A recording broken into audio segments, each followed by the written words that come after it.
Good evening, everybody. My name is Tudor. I'm one of the developers of Enclave, and I'm going to wait for something like 2 or 3 minutes for more people to join before I start presenting ourselves and obviously what we have been doing with the game so far and what the plans are. Thank you.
Okay, so once again, good evening.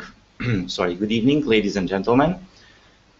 I'm guessing if anybody is late, I can just watch the recording later. I'm not going to enable the webcam because I'm going to do a lot of screen sharing, so you can see some of the screens we have been working on, and I can explain a bit how they work. So how we're going to do this today is I'm first of all going to tell you something about ourselves, then about the game, then explain the screens and everything. And then I'm going to start answering the questions that started piling up one by one. And at the end of that, hopefully Alex will also be able to join us because he's the one that should answer the technical questions. I'm not as good as he is. Actually, I'm not that good at all with the technical stuff. And after all this is finished, I'm going to send you invites to the actual Hangout. So far for now you can just watch, and afterwards I'm going to post the link in the comment section for this event, so you can actually join the Hangout and we can have a conversation for a while. It shouldn't take more than 20-30 minutes, so we have another 30 minutes or so for actual conversations, because I'm sure that you're going to have a lot of additional questions or ideas regarding what I'm going to present to you shortly.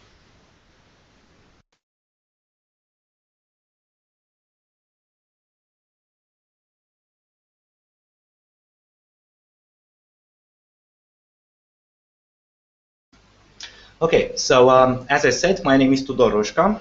I'm from Romania. Alexandru Anițe is my partner in this project. He's also from Romania. Between the two of us, we have a lot of experience with anything that has to do with software or overall online businesses. I have been running a call center for a large US company since 2006.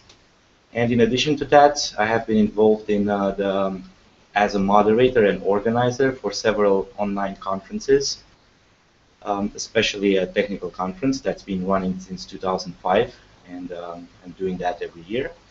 And Alex has a software development company that I posted on the community, so you can see exactly what his experience is with small, medium, and large-scale projects. As most of you can guess, the idea behind Enclave came from playing Niantic's augmented reality game Ingress. Alex and myself had a concept for an online game about 6 years ago, and it was extremely complex. It's something that we eventually wished to achieve with Enclave. The difference was that the cost for graphics and game engines and whatnot was extremely high. So the whole thing came to about $15 million just as starter money. And I'm talking about Romanian prices where wages are a bit lower. So you can imagine it was a problem around 2008 with the economy in the state that it was a problem to develop that.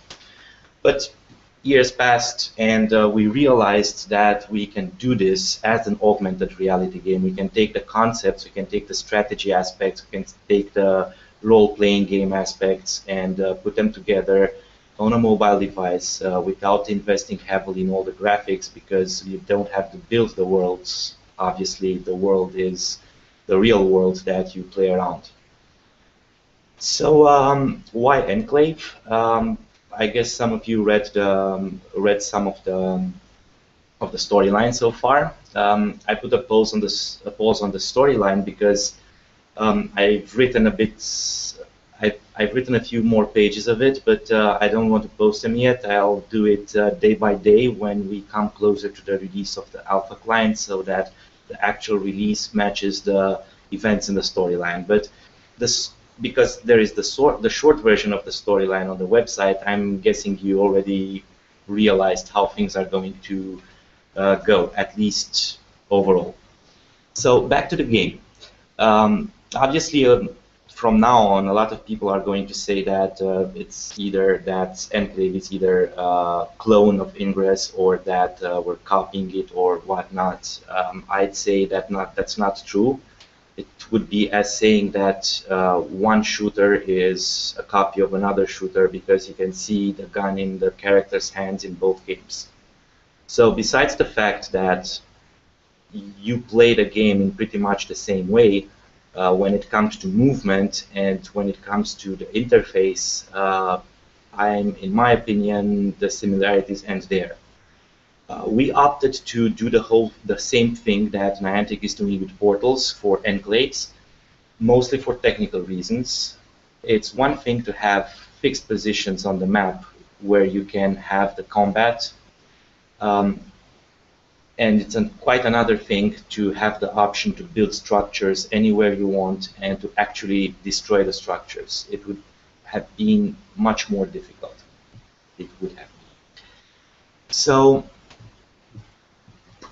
the plan is as follows. Right now we are aiming to release an alpha client that's going to address and to prove and to make all the core gameplay mechanics work.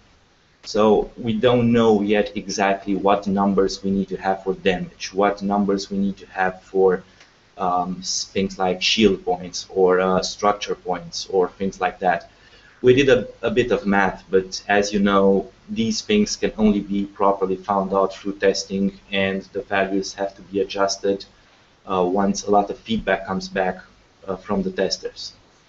So initially, the only thing that's going to happen is building up the enclaves, taking them over, having PvP combat, that's player versus player combat, for if there's anybody around here that is not accustomed to gaming terms. And very few items will be craftable. We'll start with only 2 items. One of them will be the bricks. We call them bricks generically. Probably the name will change at some point. They represent the building blocks for the enclaves, and the other item that's going to be craftable is going to be cells. Are going to be the cells. The cells are basically batteries, one-time use batteries that you use to power up your to replenish the power of your suit. I'm not going to talk too much about the suit and about the storyline because, as I said, that's going to be revealed shortly. All I'm going to say is that the characters are going to be distinguished from the other survivors in this post-apocalyptic environment in the way that they have a very advanced suit. No, it does not come from aliens. That's one spoiler that I can tell you. It's a different story behind it. And this suit has a very powerful generator that powers two things. One of them is the personal shield. And that shield, the points of that shield will represent the hit points of the player. And the other one is the weapon that's going to be powered. So we're not going to go with ammunition or single-use weapons. The player is going to have a weapon that's going to be upgraded as the player progresses and levels up, and later on, not early in the alpha client, finishes some quests. So that weapon is going to have a certain damage, and it's going to use a certain amount of power, and you can use the cells in order to replenish the power, or you can just wait. So our concept behind this was that there are two ways to go about playing the game. You either invest time or you invest resources. So if you want to take on an enclave, you just go to it, you start fighting with the inhabitants of the enclave. Through your interface, it will appear as you are fighting the actual enclave. And you're going to take damage, and two things can happen. One of them is that you use up power cells. And I just saw a question asking if a cell is a power cube. And kind of, yes, it would function as a power cube, but the power cube, it would function pretty much in the same way. So you either wait when you get damaged and go get out of combat, wait a few minutes for your energy to replenish, or you just use the cells and get your energy back up. The way we want to do the game, as I said, is start with the alpha client, get all the numbers right. This is going to take a few weeks, most likely.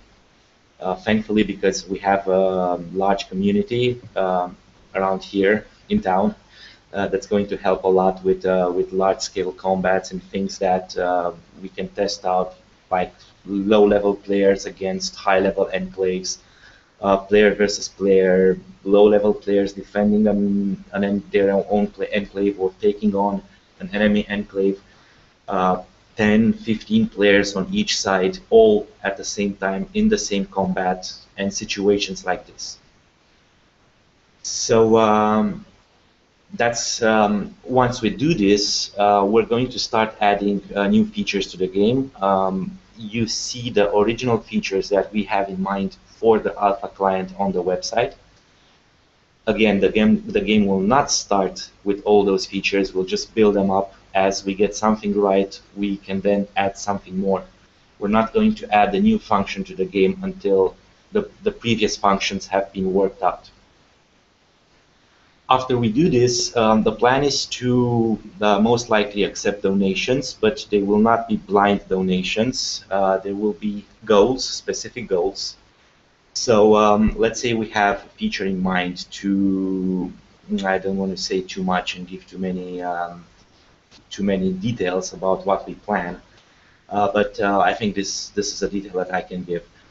We plan, for example, to implement research in the game. Research projects will be global, and they will be made available through global events. They're not going to be anything like the events in Ingress. They're going to be completely different. I can't go into the details right now because that's one of the main features that we have in mind. So once an event is concluded, the winning faction is going to get some bonus research points or get an early start. We still have to decide on that. And once that happens, everybody can start researching. That's a global effort, as I said, per faction. The first faction that finishes the research project gets the benefit. One benefit could be, for example, building shields. So initially the game will start without shields. So the enclaves will only have bricks and actual walls and fortifications, no shields, no energy shields. That will be a research project, and the first faction that finishes the project gets the shields. And then if another faction wants to get the shields also, they also have to finish the research project. By global, I mean everybody in the world is going to be able to participate by allocating research points to these research projects. As you can imagine, this is most likely going to be quite an effort to put this into place. So we're going to do some analysis on how much it's going to cost us in programming time and design and everything else. And we're going to come up with an amount, let's say, I don't know, 2,000 euros, just giving an example. So at that point, we're going to have an objective on the website and say, okay, now we need 2,000 euros to do this thing. This is exactly what we want to put in the game. This is exactly what it's going to cost us. And we would like to ask everybody to donate. In addition to this, once the game has a pretty, again, ask to donate, it's a donation, it's not a must. It's just whatever people want to do. Another thing that we want to do later on is when the alpha client starts looking more like a beta client and starts making sense as a whole game. What we want to do is to have projects such as Kickstarter and also actively look for investors, because we want to basically have a very, very polished and very nice looking game, and that costs a ton of money, and it's a bit difficult to invest on our own for obvious reasons. So hopefully that will work, and it depends a lot on how the initial stages of the game are going to work, and it depends a lot on us, on how we can present everything and so on. So basically, it's going to be an ever-evolving project, and we have some very wild ideas in mind okay, I can give you this detail also, with things such as cross-platform gaming between mobile devices and a browser element to the game. Don't worry about it, you won't be able to play the game from home. It's just certain mini-games that will assist you, and you will be able to play from the browser, for example. Okay, I'll start taking some questions, and except for the questions that are related to technical stuff, I'll wait for Alex for that, and except for the questions that are related to the menu, because after that I'll start showing you the game screens and explain them to you.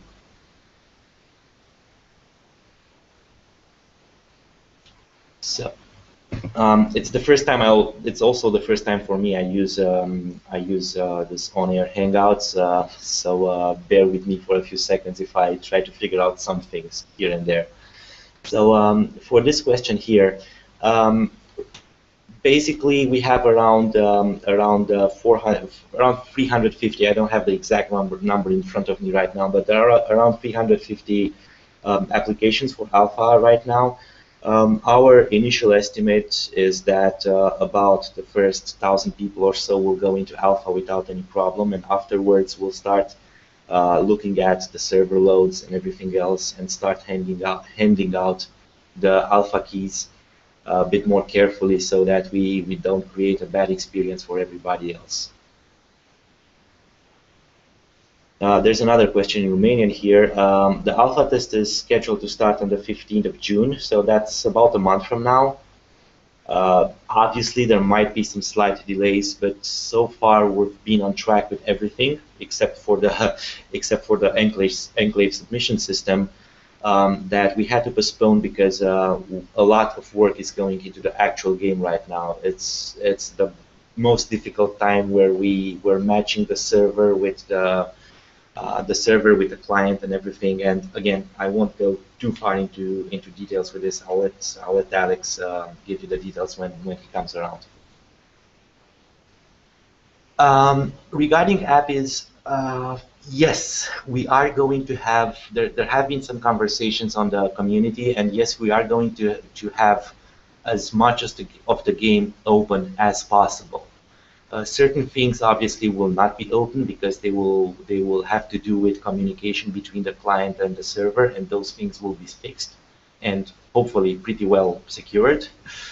Other things such as interface, for example, we want to allow people to change the skin of their interface. So you might be able to change, as long as the buttons remain at the same place, you will be able to change the look of the interface altogether. Because our opinion, being, let's say, old school gamers and being gamers for many years, our opinion is that the people that play the game know the best what they want, not the developers of the game. So yes, we will provide APIs for a lot of things. I can't tell you right now exactly for what. It depends a lot on how things are going to evolve, but I'm sure that we're going to open up anything that has to do with the interface and anything that has to do with the map that you're going to use to look around at the enclaves. Okay, so there's another question, which is a good question. It was mentioned premium accounts level faster. What factor exactly? Any other notable benefits? We're still looking into this. We're trying to figure out a way to finance the game without making it while keeping it free, because a lot of people will not pay for a game that is not heavy on graphics and so on. They will just want it and expect it to be free. And one of the ideas was to use premium accounts, and the inspiration came from wargaming.net. That's the right now huge Russian-based developer of games such as World of Tanks or World of Warplanes. And the premium accounts work just great for their model. And we figured out that we can do the same. So I don't think that any time in the future premium accounts will get benefits in regard to resources. We think that would be an unfair imbalance in the game to the free players. We think we will only stick to faster progression of the experience gain and the skill gain, because we'll also have skills. I can't tell you exactly when we'll put them in the game, but they will be in the alpha client, so it will probably be within months from now, something like 2 months from the release, just giving a wild estimate here. So that's the only thing that we have in mind right now regarding the premium account. Basically, we want to put in place any instrument that would allow players to support the game financially while not creating a pay-to-win situation. That's our philosophy, and that's what we want to stick to. I can't give you more details than that right now because, honestly, we don't know exactly how things are going to work. I mean, numbers-wise. We're looking at something like a 30% increase in gain for experience and skills, but again, it's just an estimate right now because until we actually play with the numbers and have a real live environment where we see how everything fits together, we can just do some math and do estimates. We can't know for sure. Okay, then I don't know exactly what the order of the question is here. I'm hoping that I'm not taking questions in the wrong order. A premium account will cost something like probably something like $5 or $6 a month, or euros. That's the amount that we're looking at. And most likely you will be able to purchase something like a week. For example, you know that you're going to have a week off and you're going to play the game a lot, and you just want to because you're on leave or vacation or whatever. And you're just going to purchase that 1 week because you have a more intense gameplay. Again, I really want to insist on this part with the premium accounts. The idea is not to create a pay-to-win situation. And it's the thing that came into mind right now. We're going to look in the future and see what else we can add to that. Probably things like only like graphics, so to speak, that you can purchase. Not graphics, but things like your avatar will be displayed to not your own picture, but custom avatars that you can display to other players, and you would have to pay something, a one-time fee for that. I don't know exactly at this point. Again, the only thing that we know for sure is that we're going to have the premium account. Sorry. Um, so regarding this question, we are actually going to use Kickstarter, but not at this stage. The thing is that we're going to do it probably 2 or 3 months after we release it. We're going to start a campaign, so that we're looking at the time of the year also, at least in the northern hemisphere, because summertime people play more outside of the house. So probably we're going to do something like a Kickstarter around autumn. We also want to have time to do some publicity for the game before that, so that people know about it. Because just putting a campaign on Kickstarter does not guarantee that we can get the money. So the idea is to have very simple things that are not expensive, initially based on donations, see how that works. If it works, even if it doesn't work, we'll probably put some of the, not probably, but for sure, we'll put some of the money out of our own pockets to complete those costs, so to speak, if we don't have sufficient donations. And once the game is in a state that we are comfortable with, we are definitely going to do a solid Kickstarter for that.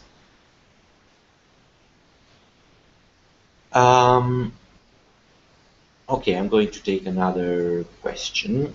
Okay, I'm going to go by the number of likes, if that's okay with everybody. So the whole code will not be open sourced. Part of the code will be open sourced, so that the modding community that hopefully will form is going to be able to play around with all the elements of the game. Not all the elements, but with certain elements of the game without having headaches to do so.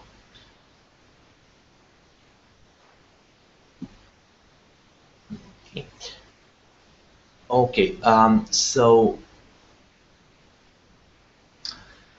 this is a good question, and how we're going to deal with third-party clients. We're not that scared about third-party clients, because we're going to do a lot. I mean, I can't say everything, but most of the verifications are going to be done on the server.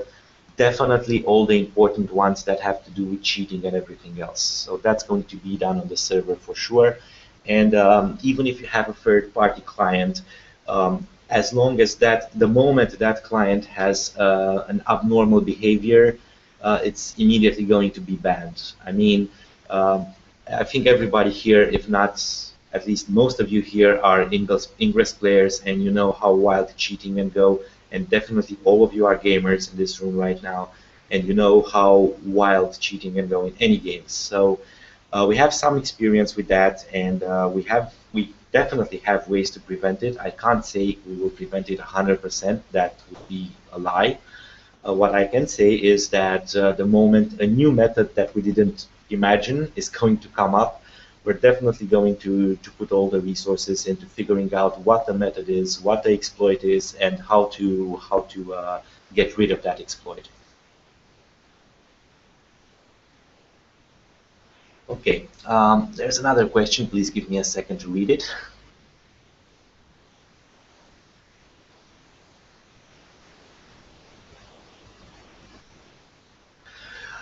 Yeah, this is actually a very good question. It has a lot to do with with how we plan on doing the game. So there are a few things that we're playing with right now in our minds, and a few things that we are thinking about. First of all, we have in mind a minimum distance of 200 meters between enclaves. The absolute minimum distance will be 100 meters. We cannot go below that. For game mechanics reasons, we can actually not go below 100 meters. So we're going to start with 200 meters, see how that goes. The map server that I was talking about earlier, and that we installed. Let me just bring that up, and I'll show you on the screen what I mean. Just give me a few seconds, please. So we're definitely going to make, again, what I'm talking here is not a release of the alpha client. This is going to happen in stages. At the release of the alpha client, things are going to be relatively simple, so to speak. So I'm going to share my screen quickly. I'm actually going to do a full screen sharing. No, there you go. Okay. So this is the map server that we have in place. This is running right now on our own server. It's based on OpenStreetMap.org. And this is, for example, Bucharest, Romania. I'll just go to the actual map and the actual map data that OpenMap is mining from Google Maps, but this is something that's entirely open, so we're not worried about it. And so this is the city of Bucharest, this is where I live. It's the capital of Romania. And I had a quick laugh because a lot of foreigners mistake Bucharest for Budapest. So, but anyway, this is Bucharest. So as you can see, the map is moving very nicely, and the server is scalable. So it wouldn't be any problem if a lot of people would access it at the same time. Obviously, we would need to have some restrictions, not to have flooding situations and stuff like that. And to answer this question, I'll just go to the test map and what we did. As you can see, the yellow spot here represents, from what we could find so far on the web, represents the city limits. So the yellow part is defined as code, so something that we can work with, not only an image. It's the city that's being defined as this. As you can see, if I load the full map, there's a small discrepancy, so there you go. You can see the difference. So obviously this will need a bit of work. That's why I'm saying it's not going to be in from the very start, but we're definitely, and if I go to other places also, you can find small villages and whatnot that are being shown as different spots on the map. Again, this is not just a drawing. The yellow part is not just a drawing. It is actually hard data that's being used by the server to determine where the city limits are. So we're definitely going to differentiate between enclaves that are in cities and outside of cities. Okay, so this is for the first part of the question. The second part of the question is about driving and all that. We're definitely going to make a difference. I mean, to see things differently between driving, walking, running a bicycle, skating, and so on. There's no secret that there are so many applications out on the web. Actually, open source. You can get the code for free. And these applications determine by your movements, determine if you are, for example, all sorts of healthcare applications. Sorry, not healthcare, rather exercising apps.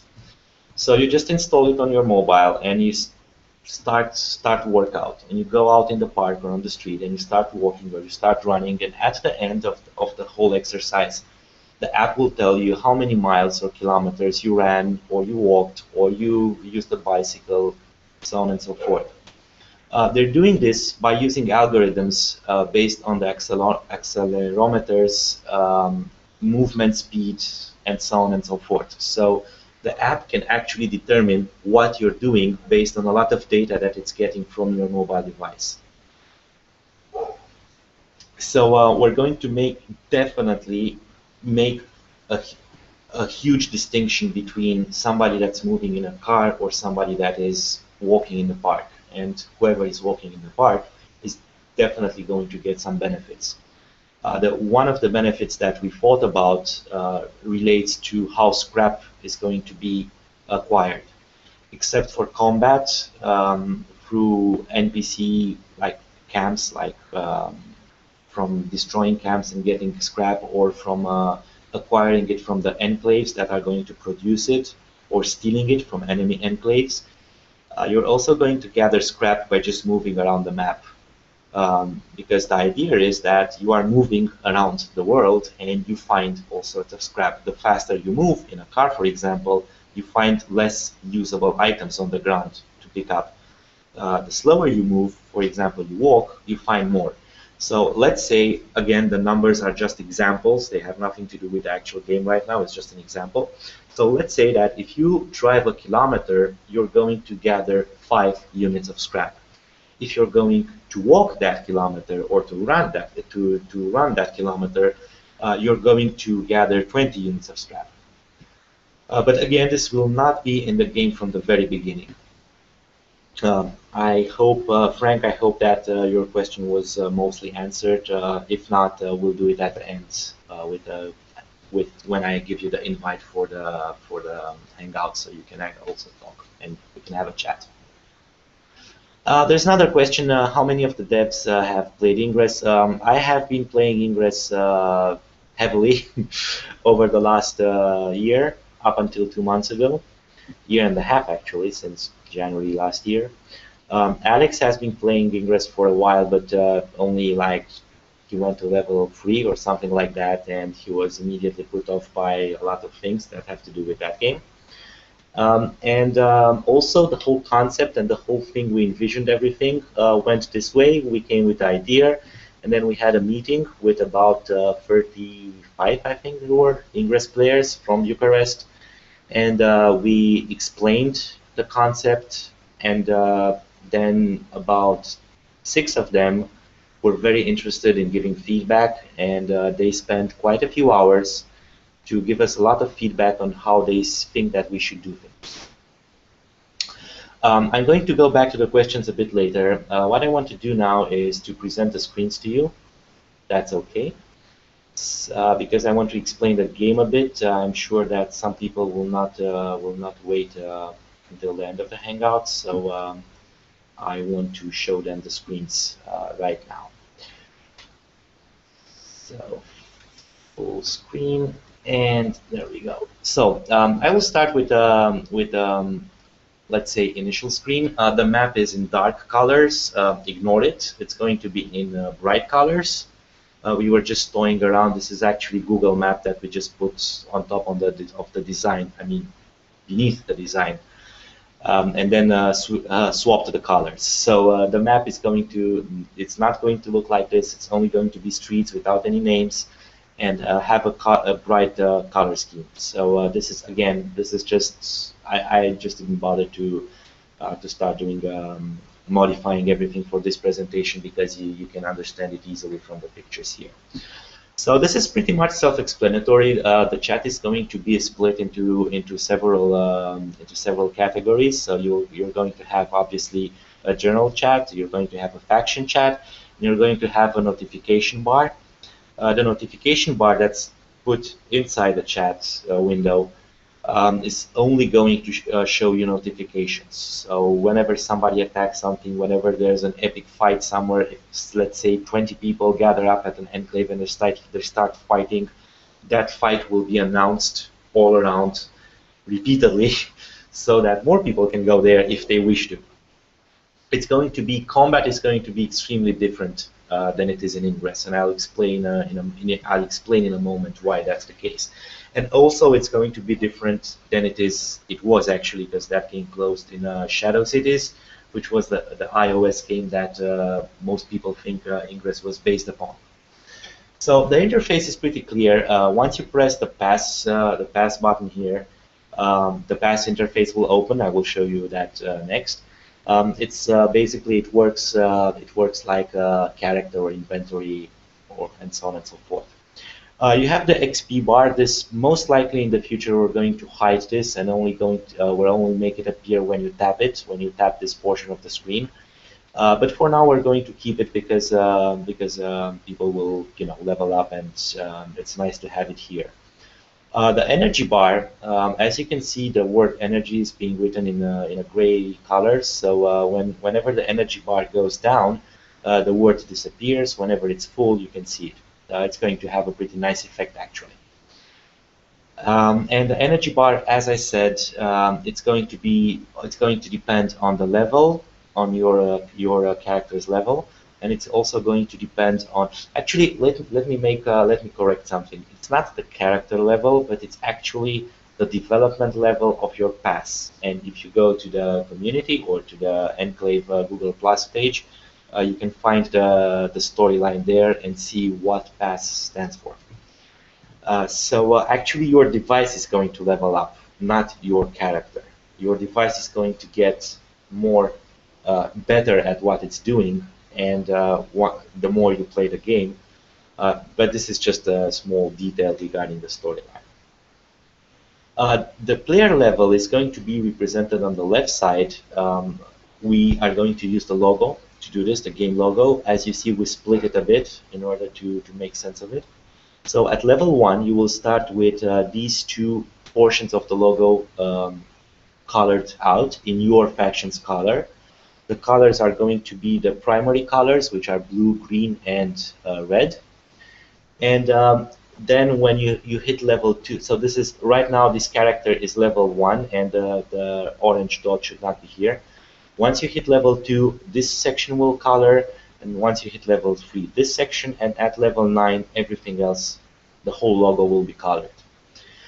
From level 9 on, you're just going to grow into level and get better, but basically at level 9 you have everything unlocked. You have all the features unlocked. You can create clans, you can do a lot of stuff that you can't do at level 1, and they get level by level. You are unlocking new things. Sorry. Right here, we don't have the icon. Again, this is a screen from a few weeks ago, from one of the earlier stages of the design process. Right here, you have the player, and let's say for a moment that you would have an enclave. So basically, you would just tap it. Once you tap the enclave screen will pop up, but I will show you that in a moment. I will now go to the pass screen. So when you hit the pass button, this screen appears, and it's pretty much, you can pretty much understand it. I also posted them on the community and explained these screens, so I'm not going to go into too many details because you have the information there already, and I think it would be a waste of time to go through them again. This would be the inventory screen, and I would explain this one more time. So obviously you would have different items here, not duplicated. I only realized now that we duplicated them and forgot to change the name or stuff like that. Well, anyway, so you would see 6 items here, and then you could scroll left and right or up and down. But I think it will be left, right, and up, down for the list of players in trade mode. So you could scroll it and see more items, and later on, as we add new things to the game, we'll split them into categories and make the inventory easier to navigate. So basically, if you want to trade with somebody, you would have to stay next to that person. You would hit the trade mode button here. You would go into trade mode, so this would be orange, it would be activated. And then if another player within 50 meters of you also activated trade mode, they would appear here. You could just select them and start trade, or if they already sent a request to you, you would see that, you would tap them and again start trade. Once you do that, you would be taken to the trade screen that looks like this. And the trade screen is very simple. You would just drag and drop the items that you want. Whenever you drag something, when you drop it, actually a small pop-up would appear with the number of items you want to drop there, so you would not have to drop them one by one. You decide what you want to give to that player. You also see what that player gives back to you. In the beginning, it will make no sense because we have very few types of items, so it will make no sense to have an actual trade, but later on there will be items that will be craftable under special conditions, and those items will be rare, so to speak. We're envisioning a system where crafting goes a bit different, meaning that you don't craft directly from your device, but you use a crafting station that's part of an enclave, and that would require several people to operate. I think you understand where I'm going. And that will allow you to create quite some powerful items at a high cost, obviously. And for example, you meet a player from a rural area that does not have the option to gather with 5, 6, 10 other people all the time. So you'd be able to just trade, ask him to give you, I don't know, 200 scrap for that one item, and that would be an actual trade. So you would drop the items, you would wait for the other player to drop the items, you would confirm the trade, he would confirm the trade ends. In this situation, you put the items, that player confirmed the trade. If you hit confirm, it would finish. If that person would retract their confirmation, then you would see that the screen, this part of the screen wouldn't be orange anymore. So you would see that they didn't confirm any longer, and probably they changed something. But this is something that will be explained later, and I'm sure it's not going to be much of a problem for the beginning of the alpha client. The crafting screen is very simple and self-explanatory in my opinion. You can see how much you have, how much of your inventory is being occupied, represented by mass. 1 unit of scrap will occupy 1 unit of mass. And as you can see on these screens here, let me just quickly go back to the inventory. As you can see here, there are some, you get a visual identification for each type of item and how much mass they occupy. So for example, 1 brick would occupy as much mass as 10 scrap, and 1 cell as much mass as 5 scrap. That's what the small numbers are there for. So basically you would just select the item, select how many of them you want to craft, you would know how much scrap it would cost you. You can quickly do the math, or we will probably display at some point how much mass, total mass you will occupy in the inventory. And you hit craft, and then the bar goes on and on automatically, but again, it will craft 1 by 1. So you set the number, you hit craft, and they will have to wait for all the items to be crafted. This is still in the works. It's probably going to change a bit every now and then, but we'll see. For the beginning, we'll have this interface just to, unless a better idea comes along. Okay, let me quickly go back to the map. So this is your main view, and let's say you have an enclave here. You tap the enclave, and once you tap the enclave, you get a new screen. That's the enclave screen. That looks like this. For now, we have a very limited amount of information. Later on, we will move. So basically, you have the picture of the enclave. Then you have the level of the enclave, 9 being a maximum. And we let this empty space here because we're going to have the faction icon displayed here, so that you can immediately identify what faction it belongs to. And also the color of the text will be in the color of the faction that owns that specific enclave.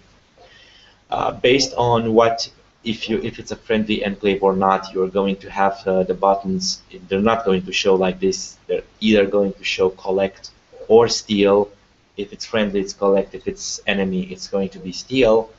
And the attack defend button, it's the same story. If it's a friendly enclave, it's going to be defend only if it's under attack. If not, it's going to be grayed out. And if it's an enemy enclave, you will have the attack button. So if the enclave is under attack at that very moment, you can defend, otherwise it will be grayed out. If it's an enemy enclave, you have the attack button. The build button, for the beginning, it will just allow you to put bricks on the enclave, so to upgrade it 1 by 1. Once we add new items, such as turrets, and I'll go to that in a moment, when you hit the build button, you will actually get a new screen that will allow you to have more control about what you want to, how you want to customize that specific enclave. The connect button is similar to the link button in Ingress. We're not going to have links, we're not going to have control fields, nothing like that. What we are going to do is going to have communication lines between enclaves. They're very important because later on they're going to give you a lot of things. They're not going to work anything like Ingress, so you will just connect 2 different enclaves with some distance restrictions. And it's going to work completely different. But if you want to compare it to something that you already know, think about the links in English.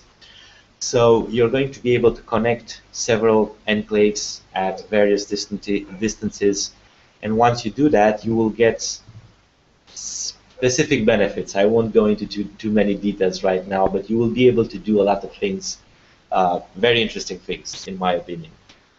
So basically, again, from a story point of view, from a storyline point of view, you are creating a communication link between two enclaves.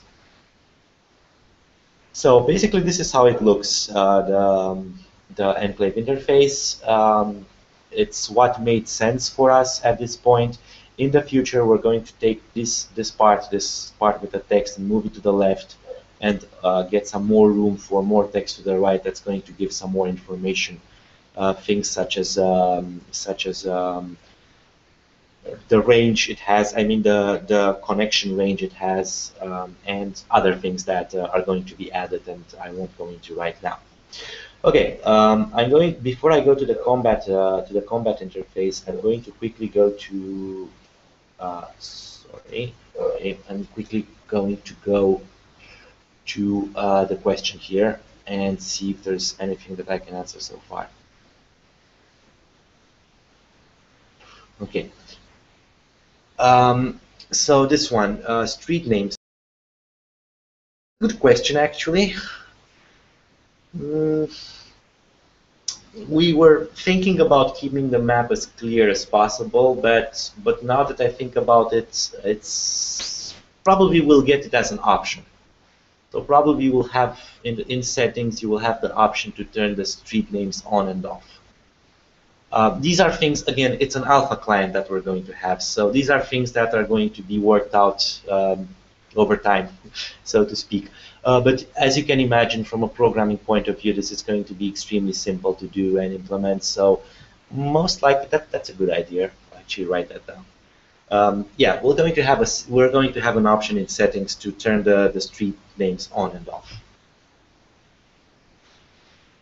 Okay, so the interface for this question, the interface is going to be two-dimensional, not three-dimensional. If we get the Kickstarter working, if we get the financing that we wish to have, the game is going to be quite different. Not in a sense that it's going to be with a lot of graphics and animations and 3D and God knows what, but believe me, different. It's going to be truly an augmented reality game, making use of the phone camera, and you can understand it further from there. But for this version of the game, we're going to have 2D only, getting the advantage that older phones are going to run it without too many problems and without killing all the phone resources, CPU, GPU, whatnot.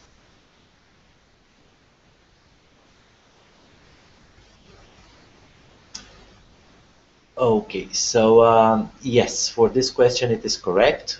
Pass you could interpret as ops. XP is actually experience points. It's not access points, but yeah, it will work the same way. So what you described here, it will kind of work the same way, except for the fact that the energy is going to be it's going to replenish itself, and from a story point of view, it's going to be completely different. But yeah, from game mechanics point of view, you got it right. Okay, this is a good question. So an enclave is it's a building. So the scenario of the game is post-apocalyptic. The world is pretty much screwed up entirely, and a small percentage of the population survived. And these survivors need places to gather at and create communities. The word enclave basically means if you go to any dictionary and replace the K with a C, enclave with a K would be in the Germanic languages, so in German, I think Swedish, Norwegian, and Dutch. I'm not mistaken. I'm sure it's in German. So we called it an enclave because in our vision, the whole world would be screwed up, and you would have a lot of people around doing a lot of nasty things like stealing and doing robberies and rapes and killings and whatnot. So you would have these structures that would contain communities of individuals that actually want to rebuild society. They are fortified in order to be defended from the lawlessness around them.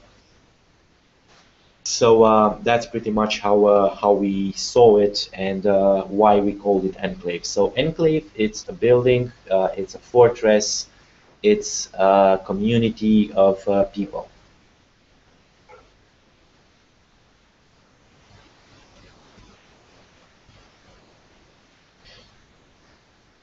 Okay. Um, I'm quickly going to go through some of the questions, see if I missed anything, and I'll go back to explain the combat screen. That's going to be a bit more complex to explain.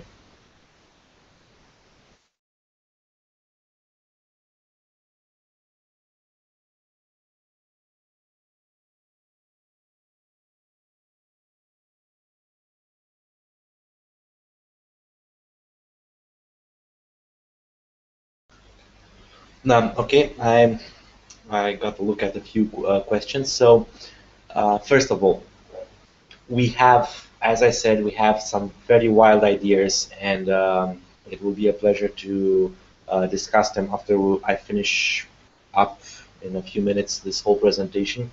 I will give you the Hangout invites, and we can discuss them live, so to speak. We have a lot of wild ideas of how we can actually bring real life. Sorry, sorry for that. How we can bring real life events and activities, not events, but activities into the game world. Very wild ideas, believe me. But it has a lot to do with money, and as you can imagine, we only have them on paper right now. Didn't even go into very deep thought about them because there's a lot more work to do before that. But yeah, that's a very good idea, and we're discussing about things like things that are starting to come up now, something like things like smart shirts and smart running shoes, things that you can connect via Bluetooth to your device and get a lot of data from that. So there are so many things that can be done with a game such as this, and that's why actually we started developing the game, because we saw the almost limitless possibilities as long as you want to do them and have a clear concept of go to get to that point. Um, oh, this was an older question regarding false bans. No, we're not going to do false bans. Definitely not. Okay. The alpha phase. Regarding this question, I'm guessing everybody can see the question that I'm answering. I think this is how the software works. So there's a question if there is a time frame for how long the alpha phase will last. We don't have a time frame for that. We're expecting it to last about 6 months, 4 months, depends mostly on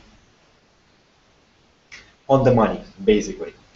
So if we get ourselves or through donations the money to put into the alpha client everything that we imagined for the game when we started out, because how it worked is that we put everything on paper and we said this is the game that we want to have. And then we sat down and said, okay, this thing is going to take 2,000 hours to develop, to put into the game. That's going to cost 20,000 euros. Okay, scrap this for now. Let's leave it for later. This thing is going to take 100 hours. That's about 2,000 euros. Okay, that's doable. We'll think about it. So on and so forth. So we took away parts that we did not consider as being absolutely mandatory for the game, and we came with what is absolutely needed for the game to function, and with the idea to start building upon that after we release the initial client. One reason being the financial reason, and the second reason, which is as important, is testing everything out. When I say testing, I mean the balancing, the numbers, and all that. Because the way we see it, some numbers might change throughout the beta. So if we add, let's say, if we add shields to the buildings, we might need to work on the damage output of the players a bit. But we would still be in alpha, or into the beta phase. So we think it would be okay to work on those numbers after we add the shields, so to speak. Okay, there was another.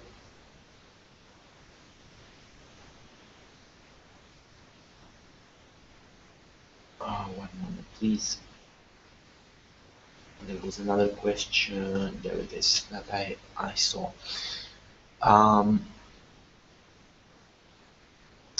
Right now, and for the beginning, we will only have the scrap that can be obtained, the bricks and the cells that can be crafted. These three items are absolutely necessary for the game to work. They're the absolute minimum that we can have the game to work with. And after this, the first item that will be added, most likely very soon after the alpha release, will be turrets, and I'll explain in a few moments how that works. And then we plan to add a lot of other items that have a lot of crazy functions, but I won't go into the details for those right now. Things such as one-time use weapons, because there might be, we envision the situation where you have a stalemate, where you have two evenly matched forces at an enclave and nobody gets the upper hand. So at that point, we might have we will introduce some more powerful one-time use weapons that will be pretty difficult to obtain, but that you can use in that moment to do some massive damage to the opposing players or to a single opposing player to take him out of combat for a while so that you can gain the upper hand. That has a lot to do with the testing and with the gameplay, and I'm not going to go into too many details of that right now. I'll actually select this question, which states, will there be player versus player combat? Yes, there will be player versus player combat, and I'm going to share my screen once more and explain to you exactly how that's going to work. So this is the enclave, and it's an enemy enclave. Let's say you are a red player, and you come across this enclave that is wrong, as I can see, because it's not fully built, but it's level 9. Anyway, ignore that. So you come across this enclave, and you open it, you open this interface, you hit the attack button. Once you do that, you will be taken to this screen. And this is the combat screen, and it's a bit complicated, so I'll explain it to you right now. As you can see, the game logo disappeared from the upper left-hand corner, and it is replaced by a timer. So this timer will show you how much time you have until you can perform another action. The energy bar, definitely something that you need to see all the time, because it's your health and also your ammunition. Below this, you have the enclave that's being attacked. I know it's a different name here and so on. Ignore it. This is from the design stage. It's not from the actual testing stage. Right now, I couldn't show you any screens because they don't look like a game right now. Everything is being dissected. All the buttons and the functions are being worked on. So the best I can show you this early is just the design screens. So this is the enclave. For the beginning, the shield will be grayed out because we will not have shields in the game at the very start. We want to implement them a bit in a slightly different way than the actual building points or hit points or whatever you want to call them of the building. This icon represents the enclave, and it's how the enclaves will be represented throughout the map, with the color of the shield around the enclave being the color of the faction that owns it. And as I said, you have basically the health bar of the enclave represented here with the structure points. Below that, you can see the icon. You will also, if you are the attacker, you will also have to tap this icon here in order to select it as a target. And then you have two turrets. We are going to leave them like this for the beginning of the alpha, although they will not be in the game as objects, but they just look nice, so we're going to leave them here. And the way that turrets work, I will explain when I finish explaining the interface, but they are going to have a function. Then you have the name, and we left this open space here because it's for text. You will get all sorts of text like damage outputs, how much damage you got, and whatnot. So we have the space here to display all sorts of information about the combat. Let's take this combat situation. It's, let's say, an extreme situation where you have all three factions at the same enclave, uh, at the same combat. Excuse me for one moment. So the way we are, excuse me, just a second. It's okay. Okay, so the way we envision it is like this. You have the defenders on the left side. In this situation, yeah, I know everybody has the same name, but just ignore it for now. So even if it's the same name, consider them being different players at different levels. Again, this is from the design stage. So you have the defenders on the left side. You yourself are not being displayed here because you don't need to see yourself. You have your energy bar up there, and you know who you are. So you have your allies on the left from your own faction, and on the others on the right you have the other two factions that in this situation, in this combat situation, are both attacking your enclave. Sorry. Right down a bit further down, you have the fire button. We thought that we shouldn't have a simple button rectangle with a fire written on it, so we just designed a funny looking gun here that will change over time. We'll definitely use a different icon and a different image for this weapon. But anyway, this is your fire button. And very important, you will have a small window here that will represent your surroundings.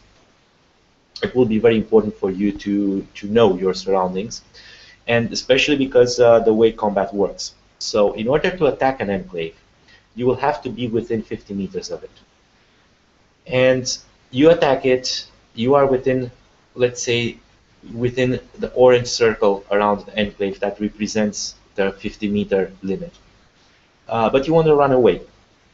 And usually, if you would sit on the very edge of the 50-meter zone, you could just attack an enclave, fire a shot, then get out of combat, so move further, like 4 or 5 meters away from it, and then you would exit combat. So it would be a hit and run, and because you don't use any weapons, you don't use anything to do that, it would be unfair because it could easily be exploited by a player that would just shoot once, go out of combat, recharge a bit, shoot again, recharge a bit, and so on and so forth.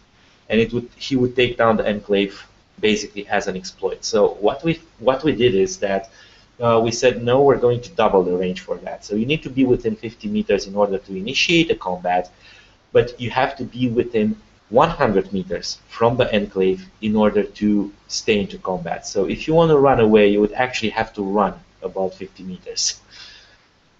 If you turn off your phone screen, we didn't yet decide on how we're going to approach this. Either you're going to be in some sort of, you're going to remain in combat and your energy is not going to change and you will not be targeted, or you will just remain in combat and people will be able to target you. But most likely you will kind of be on pause, so to speak. Anyway, so this is basically how combat will work. We left some space here on the left side because we want to add some tactics to combat. How it's, sorry, I forgot to tell you how it's going to work. So how it's going to work is like this. You are the defender in this case. So you have, actually it should say 0 here, not 10, because the circle is full. You have a full circle here, so it's your action is ready. So you would just select an enemy player and just hit the fire button. Once you do that, your action will reset. It will take, it's just an example, 10 seconds. It might be 8, it might be 7. We'll see exactly what we need to do in order to avoid problems with lag, with slower devices, with anything else, and also not have a combat that is too slow-paced. So we'll have to find a balance regarding this timer here. And later on, the timer will also be influenced by the skills. So that's going to be for later. So you select the enemy, you hit fire. Another idea that, yeah, sorry for that. I need to close the window. I was on a chat here and people started messaging me. So you would just select somebody, hit fire, then your timer would reset. You would wait another few seconds, hit fire again, and so on. All this time, the Enclave would shoot at you. Well, if you're the defender, it wouldn't, but it would shoot at the attackers. And everybody else would shoot at you, or another one of your teammates, or depends. It's all about tactics. Another thing that we want to implement, and that's why we left this empty space here, is to add 2 or more buttons, 2 or 3 buttons most likely. One of them being a way to open the inventory. So basically give you the option to be a healer. You would just select one of your teammates, and you would use a power cell in order to replenish the shield of that teammate. That would again count as an action. Your timer would be reset once more. So you can basically choose between using your turn, so to speak, or your action in order to attack an enemy or heal one of your teammates. Also, if you are being targeted, we want to have the option to defend. So basically, you would go into a defense mode. You would just skip that specific action, and for the next 10, 20, 30 seconds, based on your skill level, you will take less damage from anybody shooting at you. So you would become what is known in other MMO games. You would become a tank. Another thing that we want to add later on is by firing your weapon to have 3 fire modes, to have a heavy fire mode, a quick fire mode, and a normal fire mode. So basically at that point you would just, let's say if you're alone against several enemies and they are low level, it would make more sense for you to use the quick fire mode to dispose of them quickly, so to speak. Instead of using normal fire mode, or if you are a low-level player, you could use the long fire, the hard-hitting, the powerful fire mode, in order to hit that enemy harder. Although the time allocated for the next action will be longer after you do that. So basically, this is how combat will work in a nutshell. Now, back to the turrets. As I promised, I'm going to explain how these are going to work. There are going to be no more than 2 turrets on an enclave, and they're not going to work by themselves. So let's say that the turrets are already in the game, and let's say that you encounter an enclave. In this case, let's say you are defending an enclave that actually has 2 installed turrets on it. And they will look just like this. They will be white. When they're like this, they're not going to fire, and they're not, and the enemy will not be able to fire at them. But what happens is that if somebody is back home and they have a com key to a com code, sorry, not com key, it's just a lot of English and my vocabulary is a bit used to that still. If they have a key com code to the enclave, they're going to be able to access it remotely. Not straightforward. I'll explain later how it's going to work. Not later, sorry. I'll explain that some other time because it has a lot to do with the com links. So they will just access the enclave remotely, and they will have the option to man one of the turrets. So they would just take control of a turret and then act as a participant in the combat. Obviously, having the damage of the turret and the HP of the turret, not their own HP and damage output. That moment, when that happens, the turret will be targetable by the enemies in this case, and they will be able to destroy it. If there's a single defender, he will be able to hop in to the next turret, and it all starts all over again. He won't be able to do it for free. Each shot will cost him energy, and he will also have to either take a certain number of shots and then wait to replenish his health, his energy, or use the cells to replenish it faster. So as you can see, we're constantly trying to balance, not to balance, but to give the option to everybody to invest either game resources or real life time into the game and in the way they want to play it. This is pretty much everything I can explain about combat. When combat ends, if the defender wins, it's pretty clear what happens. If the attackers win, then the Enclave will be in this situation where you have two factions attacking. The faction that had the highest damage output, so the faction that did the most damage to the Enclave and in the combat, in the overall combat situation, will actually gain control of the Enclave. And the Enclave will have an immunity time of something like 10 minutes or something like that, where it cannot be engaged, it cannot be attacked by anybody else. So that faction has enough time to build it up and to do whatever they want. Basically, to the winner goes the spoils. Okay. Okay, so this is how player versus player will work. This is pretty much how my how the game interface will work and so on. I'll just take a few more questions. I can take the questions as we go along. I will do this. I will send you an invite. So just give me a moment. I will go to, there we go. So I posted in the comments section for this event. It's on the community. It's everywhere. So you have a link there.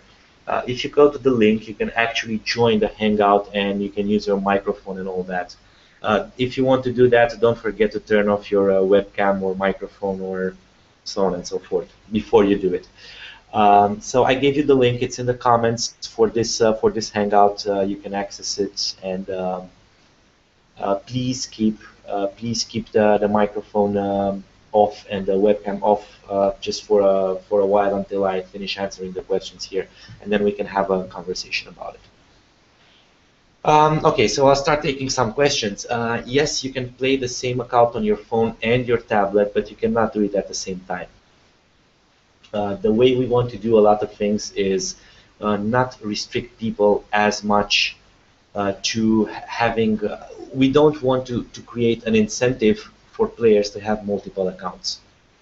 So we don't see a problem with this, and you will not be able to play it at the same time. If you log in from another device, either you will be told that you cannot log in, or you will be logged off from the device you initially logged in with. We still have to think about that. Regarding this question, yes, there are going to be other primary objectives to interact with on the map besides the enclaves.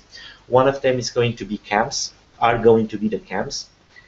The camp is going to be basically a tent that's being occupied, and thank you very much for asking this, because I forgot to talk about it and I wanted to.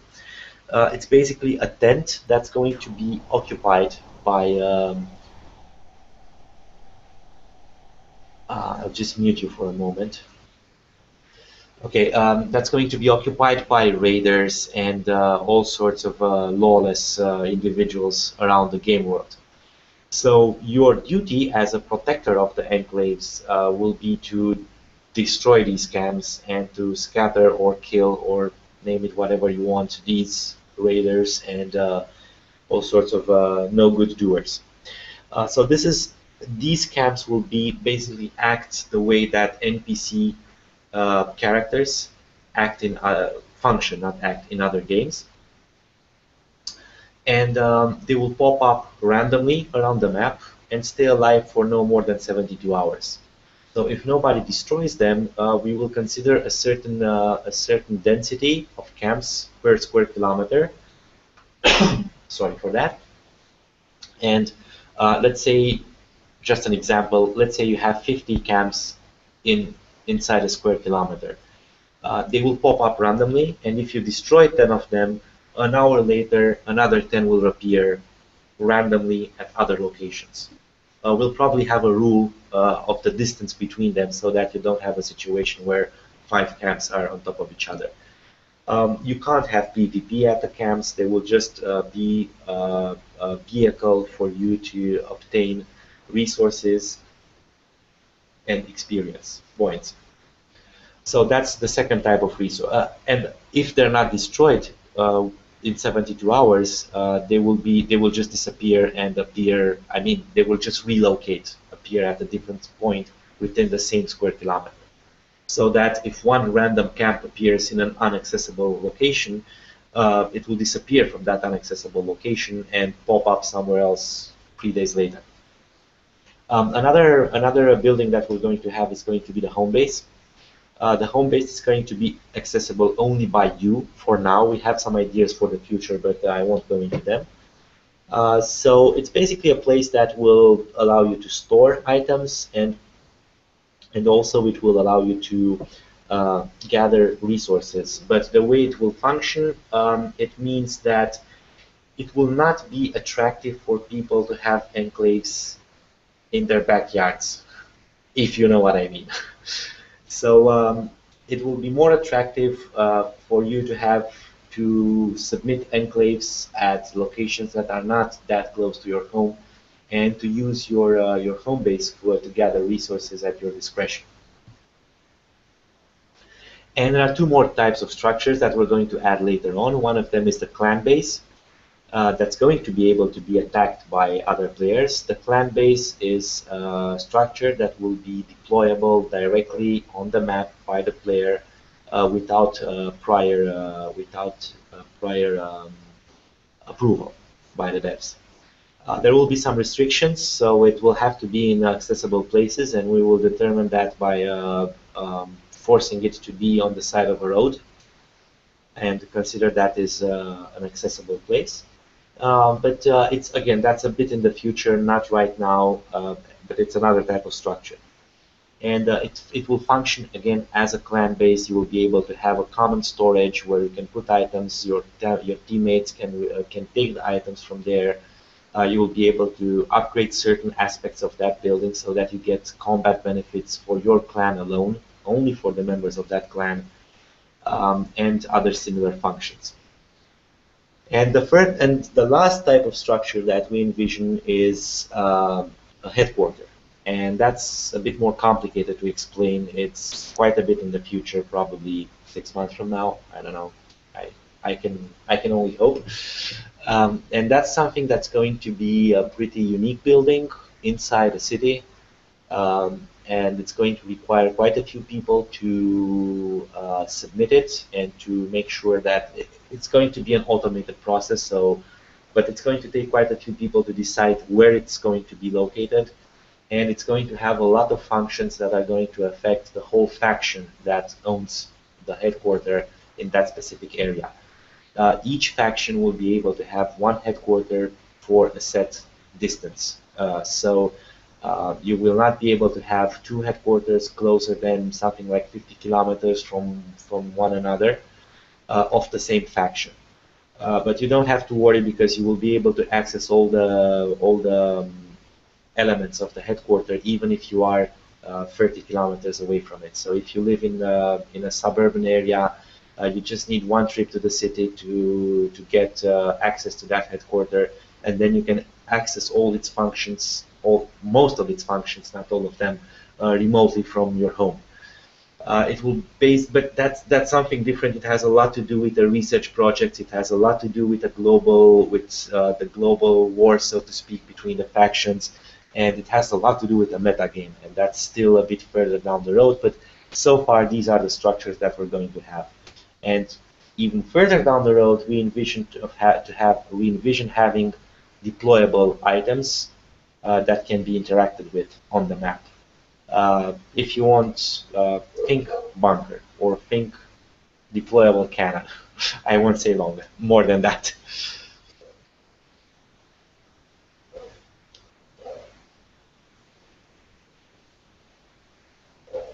Um, okay, I'm trying to unmute you. There it is. Okay, Vladimir, you are unmuted now, so you muted yourself. Sorry for that. Oh, basically, hello.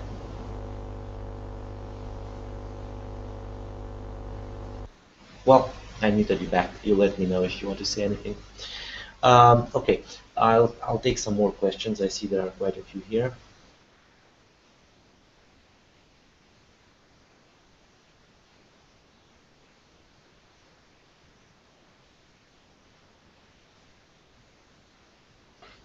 Um, yeah, this is a nice question, and it would be very nice if we could do that. But sadly, it takes a lot of effort to edit all the pictures in that way, and quite a bit of effort. But what we are going to do is we're going to accept submissions of images. So if somebody likes to edit images of buildings, we'll accept images of the buildings as they see them destroyed or whatnot. So no, sadly, we will not edit all the images in the game to look like that. It would cost an arm and a leg, and it's just not feasible at this point. But if anybody wants to do it and submit the image like that, we'll gladly accept it. Um, there's a question here. I'll just mark it as I just started. I'll leave it for later because I don't know how to answer that. Okay, next question. So yes, regarding the global score, we're not going really to have, yes, there will be a global score. We will show how percentage-wise per country, because we can easily split the world into actual countries, and we will show per country how much, what percent of the territory is being occupied by one faction or another faction. Oh yeah, this is something I forgot to say. So enclaves will generate territory around them. Once you capture an enclave, it will start growing territory. Think StarCraft if you want. Think a Zerg building that is building territory beneath it. The maximum reach of that territory will depend on two things. If it's in a rural area or if it's in an urban area, rural enclaves will have larger maximum controllable territory, while urban enclaves will have a smaller one. It will depend on its level. It will depend if it's if it's adjacent to friendly territory or if it's within enemy territory. So it depends on a lot of factors that we're still figuring out, and numbers wise right now. But it will generate territory, and the numbers that we will display will be number of enclaves that are being controlled, and the square kilometers or some other measurement unit for territory. So yeah, there will be scores for that that will be global. It will also be per country, and we are not that much into scores because we envision the game having a very strong metagame element. And this strong metagame element will mean things like research projects, things that will really push a faction forward. And I know what some of you might think right now, that it might create some sort of imbalance down the road. Not really, because we also have other things in mind that would allow you, for example, to steal technology. So I'll leave it at that for now. But yeah, there will be scoring. No, regarding this question, no, we're not planning sponsorships. We have in mind to get some sort of deals together with different other businesses, but we don't envision this as creating exclusive items or creating again any sort of imbalance in the game. It would still be pay to win, and we don't want the game to have any pay to win element. So no, we will not have any sort of that wrap. Um, the benefits beyond level 9 are very straightforward. You are going to grow in power, your output will be higher, your energy storage will be higher, your inventory limit will grow. You will get the option place more building blocks per day, because there are some things that we have in mind in order to allow people to uh, put a limited number of bricks on a building, but not an absolute limit. It's more like a limit per day, and we also have an idea of how to do that story-wise. So, for example, if you are level 9, you would only be able to put something like 27 bricks on an enclave, but if you're at level 10, you would be able to put 28 bricks. And you would need a certain number of bricks to gain a level for that enclave. So as you can see, there are quite a few benefits going beyond level 9. The progression is going to be, I think, we're really tired right now, and I might say a stupid thing related to math. I'll just say that it will get harder and harder. So the difference in XP between level 9 and level 18 or level 20 will be massive, absolutely massive, absolutely massive. So if you think that it will be very difficult to beat a level 25 player, let's say, uh, it will be difficult to beat it if you're level 9, but on the other hand, that player most likely has played about 10 times, 20 times as much as you did. So it makes sense to give him some extra power, not to make him, not to activate God mode for that player, but to give him extra power. Um,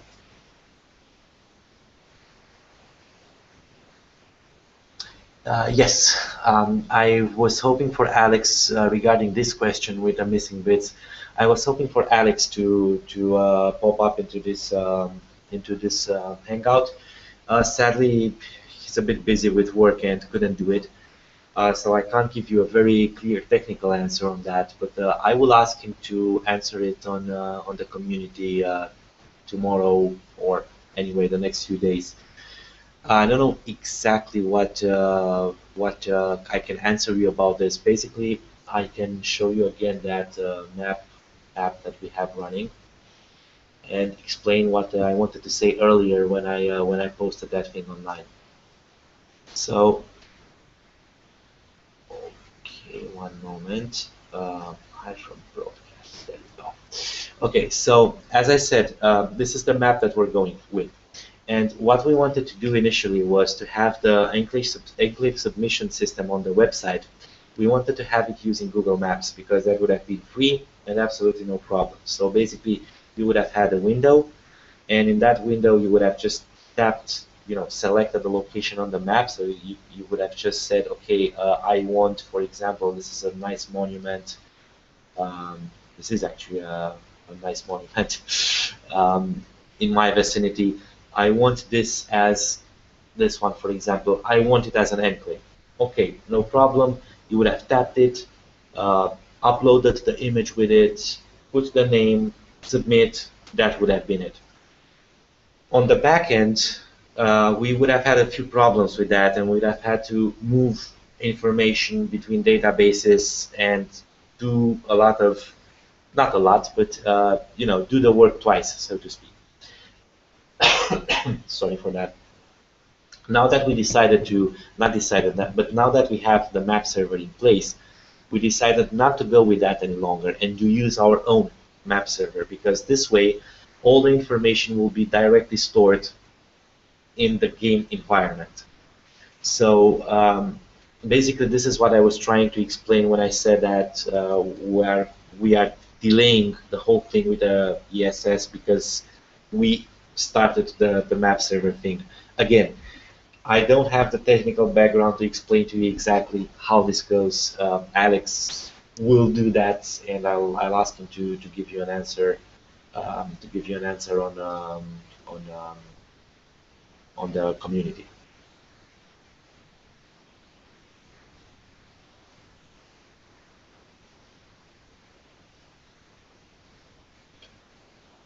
Excuse me, I'll mute the microphone just for a second.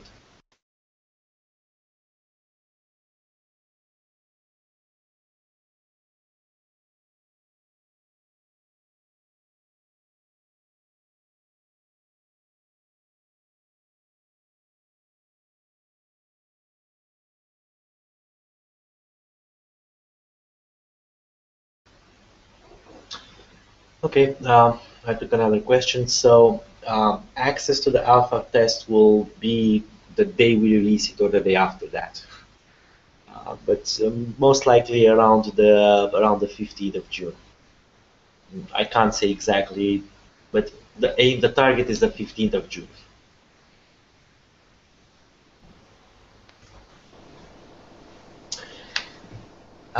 Yes, we will have an issue tracking system. Actually, we do have an issue tracking system in place. Alex has been using it for a while now for his project, and that will be available. So once you submit an issue, you will be able to see the workflow on it, and even if it's a bug or a suggestion or whatnot.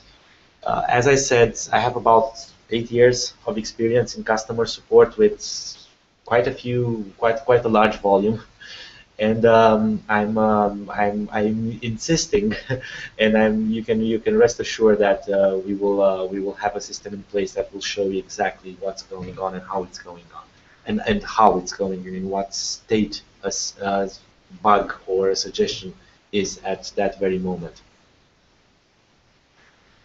Um, I don't quite understand the question regarding the patches to the main client. If you are referring to being able to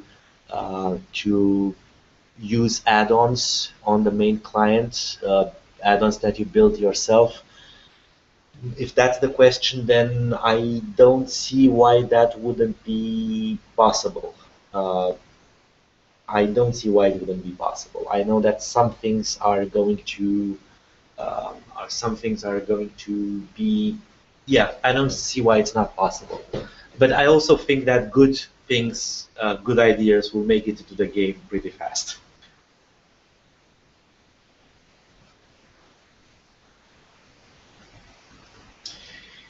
Um, yeah, okay, this is a good question.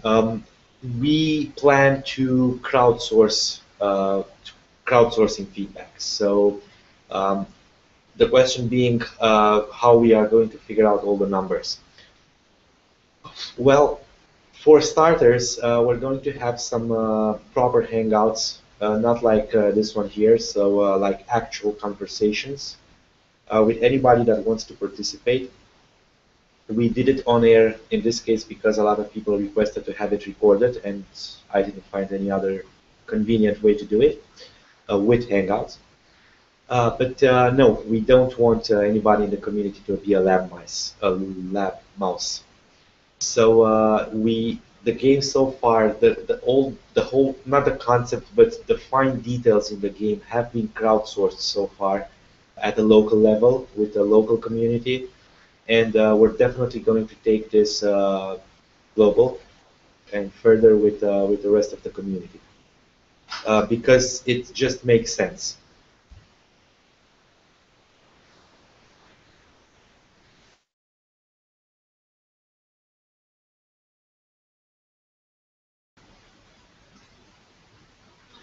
Yeah, thanks for asking the question in more detail. Yes, you will be able to do that. So we actually already have in place a very powerful system to track as I said, to track the issues, and not only to track the issues, but to actually insert the player in the workflow.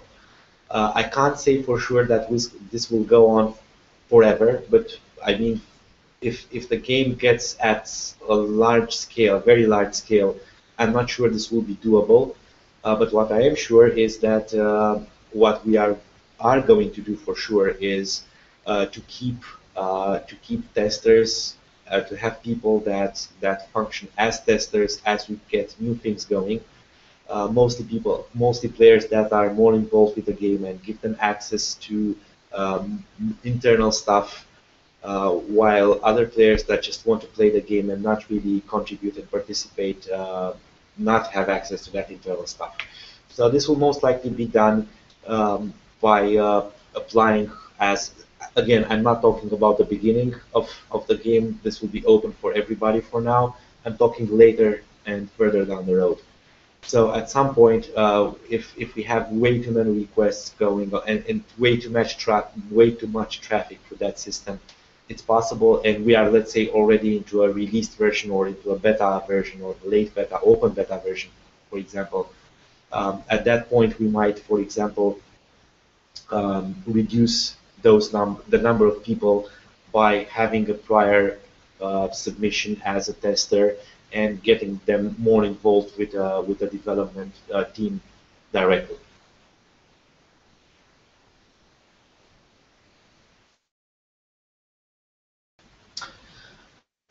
Guys, I'm going to wait for another 2 or 3 minutes, see if any other questions pop up. There is still a question there, but I don't really. Actually, give me a moment. I'll just quickly ask Alex and answer it.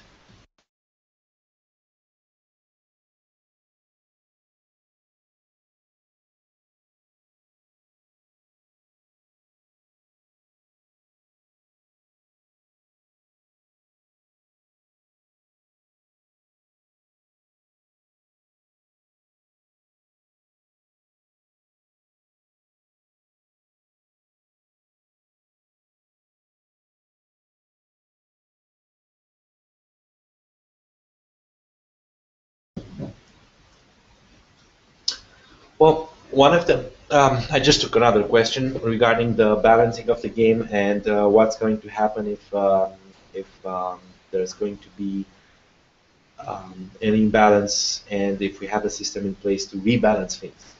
So two things are going to happen. First of all, that's why we thought about of three factions from the very start, because it's very unlikely that two factions combined will not be as powerful as the first factions. So, based on the experience from other online games, how this usually goes is that one faction gains an advantage and then the others ally against them, and then another faction gains an alliance, and a lot of drama follows, and a lot of people fight over the forums and whatnot, and alliances get broken and new alliances get formed. So a system with three factions from the very beginning reduces the situation where you have an imbalance greatly. So that's one thing that I think and we believe that because of this, we will not require additional fixes, so to speak, to the imbalances. Another thing is that if we see that things get out of hand here and there, what we are going to do, we're definitely going to give incentives for new players to join the faction locally, to join the faction that's being dominated. So if a faction badly requires players, any new player will get an incentive to join that faction. Be it in an accelerated experience gain for a while, or be it in in-game items or things like that. Most likely things like that. Another thing is that it will be much easier to change factions than it is in other games. So basically, we'll get a free faction change around level 5. You will just, when you reach, right now we're aiming for level 5, we might change that at 4, 3, 6, around there, around mid-game, so to speak. We're going to ask the player once more if he is okay with a faction that he or she chose, or if they want to go to change faction. And you will be able to do that without absolutely any negative effect on your character. Anything that you did for the faction you were previously in will remain like that. So if you are in, let's say, the red faction and you want to move to the green faction, then everything that you built, everything that you contributed to the red faction will remain in place, because your faction, your former faction, should not have to suffer because of your personal choice. And then we will allow players also to change factions as many likes, well, not as many times, but at least 2 or 3 more times. But we will make it more and more expensive to do so. So initially you might only lose at the second faction change, you might only lose 10% of your XP and let's say your own inventory, and only remain with the home base storage, something like that. If you want to do it again, that would be already your third faction change, and that's quite a bit already. If you want to do it again, at that point you might be resetted to half your total XP and get a handicap for 2 weeks to have half XP gain or something like that. So so that's how we see things. I think somebody just deleted the question. It was a good one.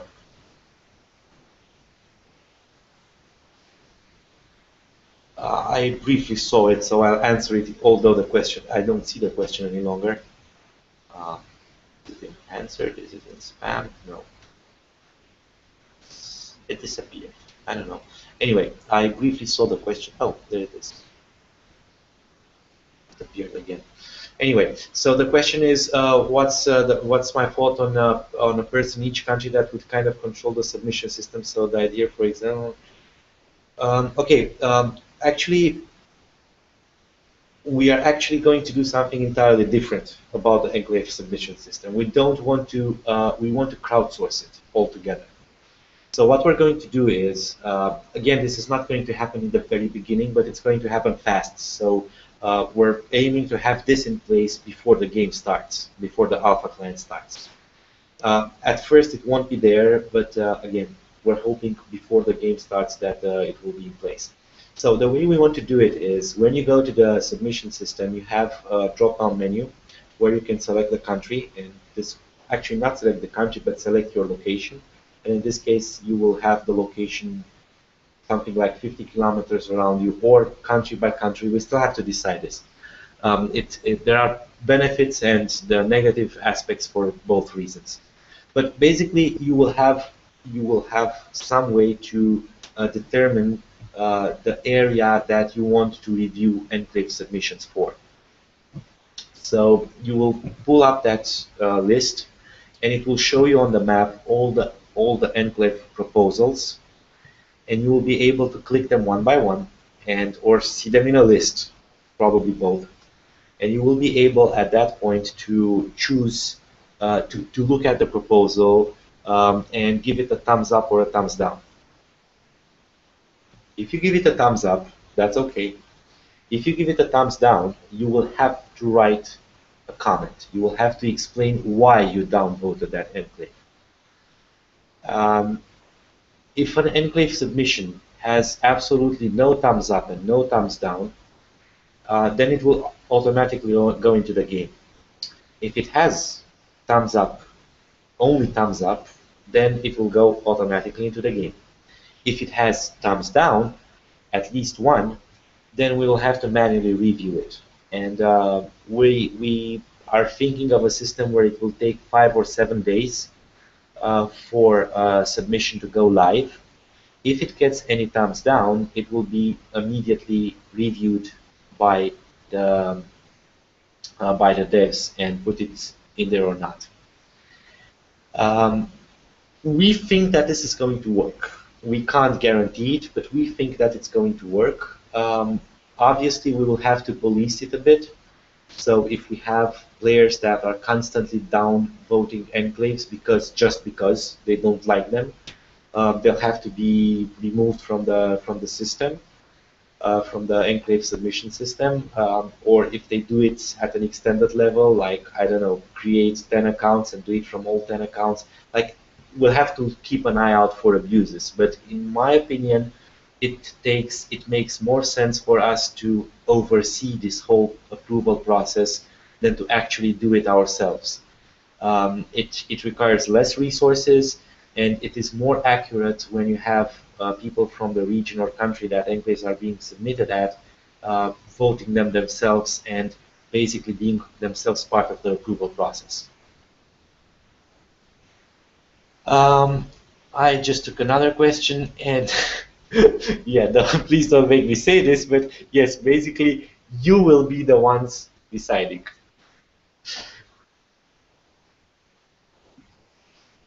Okay.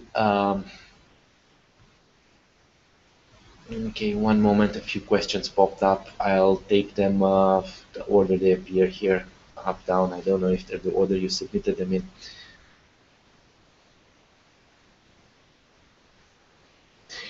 Uh, that's actually a very good question, and that's actually a very good question. Yeah, and I know where this is going at, and I can totally understand it because I know how it goes. I know exactly how it goes. Um, that's a good question, and probably what we're going to do is I think we're actually going to put in place some rules for being abusive with either thumbs up or thumbs down. First of all, the concept is that we don't want to, although the combat will be around the enclaves, massive, only around enclaves, and that's why they will be extremely important. Resources, the main way to get resources will not be from the enclaves, will be from your home base, will be from you walking around, will be from you engaging camps, and if you are if you really have an area that you dominate and you really want to go around and gather the resources from the enclaves, let's say that, but they will not be the main way to get items and resources. So we don't really see an incentive to have people put fake enclaves or to wish to remove or to deny somebody's access to a specific enclave.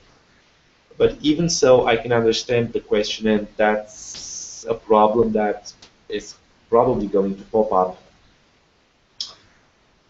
Probably we're going to split it into factions. Yeah, that's a good idea, and this means that we will have to give players the ability to upvote or downvote enclaves only if they have an account, not just a forum account, but also a game account, and they have already chosen a faction. But yeah, it would make sense because it would give immediately a much better picture on how things work, and it would also allow us to catch abuses much easier. Sadly, this has to be sort of a manual process. It's just moving the manual work from the developers to the players. And we just police it and make sure that people don't abuse the system. I don't see any other way to do it. We had some initial ideas to automate everything, but that made for a situation where enclaves would have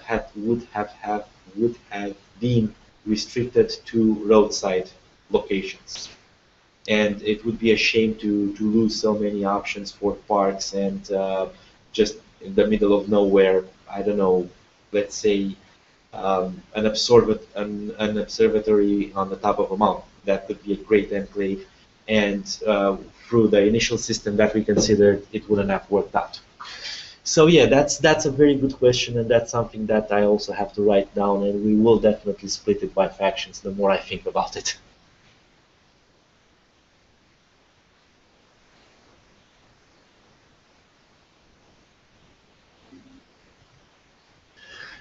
Okay, I'll do something else because this Hangout puts the questions up and down all around very strangely. I'll just take one question from up, one from down, and that's it. So, be able to.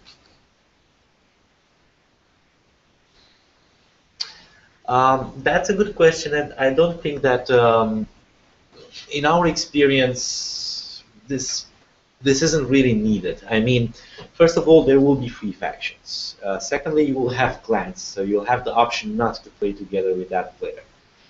Third, because you have PvP, really, how can that player affect you? I mean, I think that such a player that is a jerk would quit the faction, would just move to another faction. Secondly, I think that you could do a lot of practical jokes to that player. For example, if he's really a jerk, you could just say, okay, come on, let's go take an enclave. And there's six of us, you would be the seventh. And you would just enter combat, talk with somebody from the opposing faction, from one of the opposing factions beforehand, and just leave him there and let him get slaughtered by the enemy. So there are so many ways because of the PvP element. There are so many ways that you can do deal with players that are not good team players and that are, as you described, jerks. Secondly, there's no real action that a player would be able to do against his own faction because he can't have blocking links. He can't put up modes on Enclave, elements or additions to enclaves. Let's call them modes, comparing to Ingress if you want to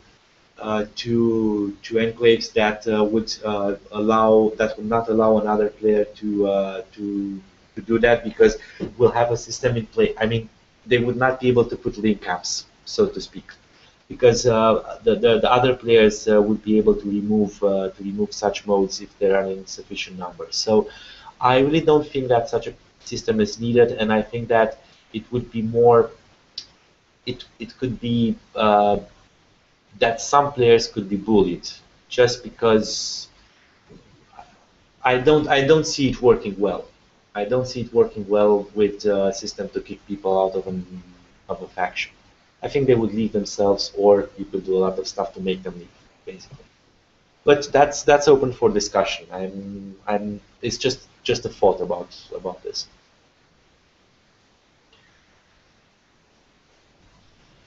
Um, so initially there will be many single players. Well, uh, that's a complex question. Frank, all your questions are very complex, and I say it in a positive way, not in a negative way. So first of all, we think that most situations will be with combat at enclaves going on like one player versus the enclave, or two players versus the enclave, or two players versus the enclave and another player that happened to be around there and decided to enter and defend. So because of the PvP element, one player against a group of players will never have a single chance to succeed, and it should be that way. It is that way in real life. It is that way in any decent online game. Um, let's say that you would have six level 1 players. They just all started and they want to take an enclave and they encounter a level 30 player there. I think it's a pretty absurd situation that I'm describing, but let's say that's the case. Most likely the level, not most likely, for sure the level 30 player will be able to dispatch of all the level 1 players. But that's a situation that would happen only now and then. So the game will definitely be balanced towards people that team up, and because you don't have to spend any weapons because you can just keep attacking an enclave. You can take it by yourself, but it's definitely going to take a while. So this means that you can play single player, but again, it's going to take you a while to do anything. And this means that again, you can have single player, but also the group of players will always be more powerful as long as there's not a huge level gap between them. Um, again, against more powerful than the lone wolf. I hope this answers the question.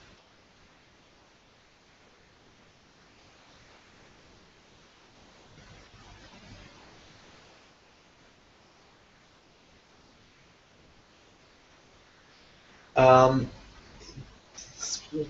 that's a complicated question because we're not 100% sure. We're only 95% certain of how we want to implement comlinks so far. Um, we did think about the option to remove or not. Uh, we actually had about a 2-hour discussion, like 10 of us, about this.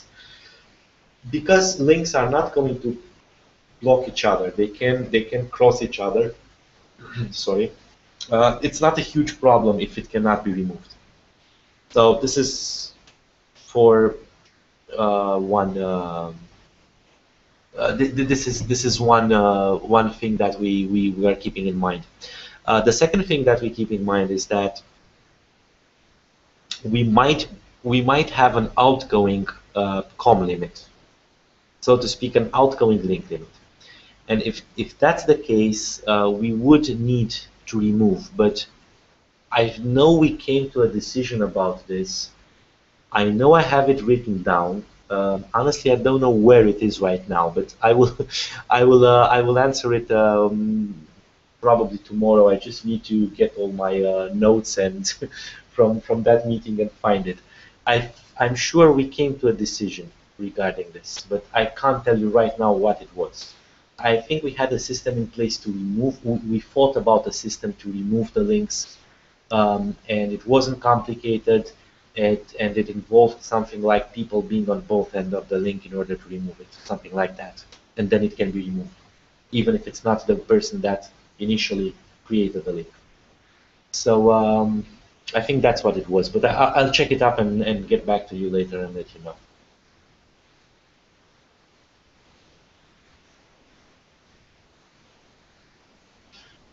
Okay, finally, Alex sent me a message regarding the type of communication. It's REST. So it's REST to answer this question. It's not custom TCP UDP.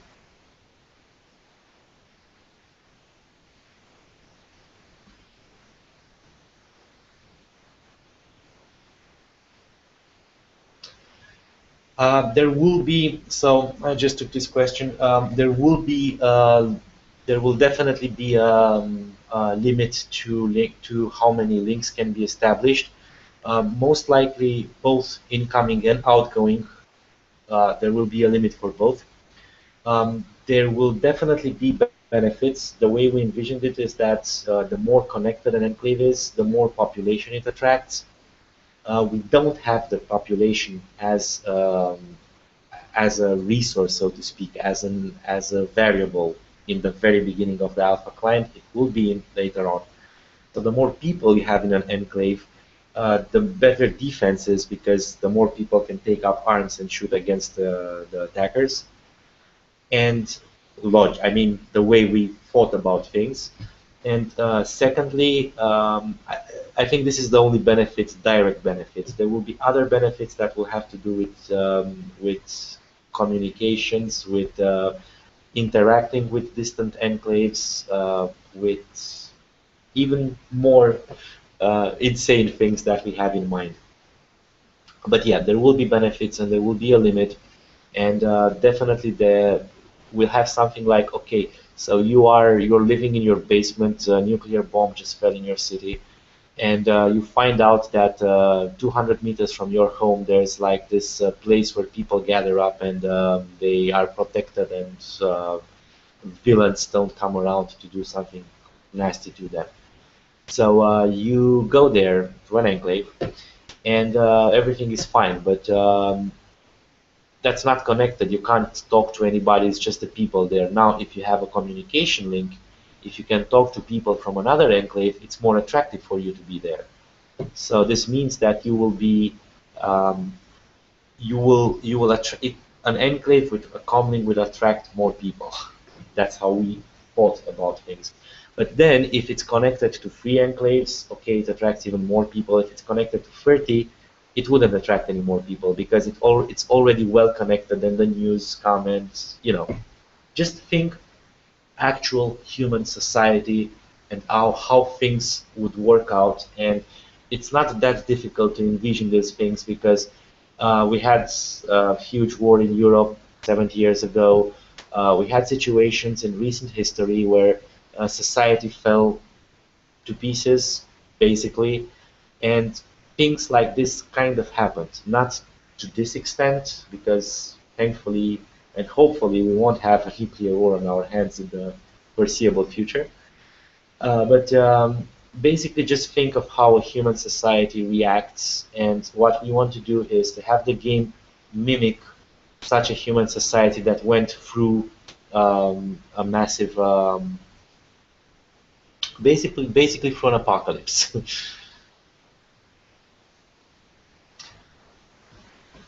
I'll just take this last question and finalize the hangout afterwards. It's pretty late already, and well, I went over the allocated time. So there will not be any side effects for crossing the comlinks, because it will be very difficult to figure out if you are crossing the link or not. But what we want to do is have side effects for crossing enemy territory.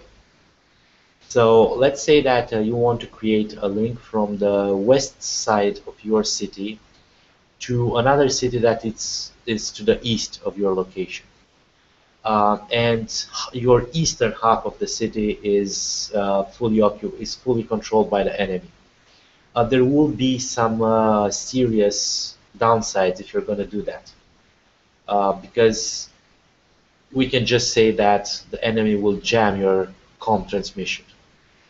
So there will be side effects for crossing enemy territory, but not for crossing other links, because again, it will be very difficult to have a system in place, not a system, but it will be very difficult for the player to figure out if he's crossing links or not.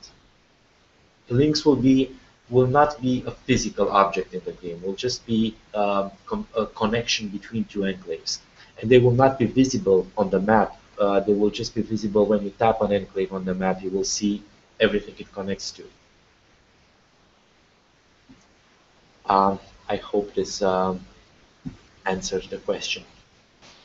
Okay, so I hope I explained pretty much everything. I know there was a lot to talk about, and although I had the bullet points in front of me, and I seem to have covered everything. Sorry, I hope I did not miss too many things. Just wanted to give you an overall idea of how things go. Just saying the end where we are briefly right now with the development. So we're basically done with anything that has to do with design and so on. Of course, things will change over time, but for what we need for now, we have the design, we have everything. We're working heavily on everything that has to do with the app. We're hoping that we're going to have tomorrow, we're going to have an internal thing to test. It would be great, well, actually today, because for me it's after midnight. An internal thing to test the very, very core functions of the app, something things like moving around on the map and and your location and stuff like that. So basically core things. We're anticipating that by the end of the week we will have the Enclave submission system ready, but I'm not going to promise it. I don't want to promise it and then we won't do it and it looks bad. We're doing a lot of work again on the client, and the same people that are doing that are basically the ones that have to do the programming for the Enclave submission system. So we don't want to stretch the resources and to split the resources actually. So we're expecting to have pretty much everything ready 2 weeks from now, and then to start to internally test everything. Probably about a week from now, I will start to have a lot of to open a lot of discussions on the community regarding the numbers, so that we get some numbers right, at least kind of right, regarding damage, regarding resource acquisition, regarding hit points and everything. We're trying to get some things right, or at least right, before the actual alpha release, so that the alpha release is not hugely imbalanced. And the plan is for the mid of June, so for the 15th of June, to release the alpha client. By then, a lot of things will still happen, and I'll let you know as time goes by what the situation is, where we are at, and so on and so forth. And probably we'll have a lot of discussions on the community about the submitted and approved or not approved, or enclaves that are not approved. I'll just quickly take the two questions. Please don't submit any new questions, because I want you to end the Hangout after that. And feel free to post them on the community anytime. Post any questions anytime you wish, and I will answer them gladly. And if there are quite a few things that we need to discuss, we can just set up another Hangout in the near future. So I'll just take another question for now.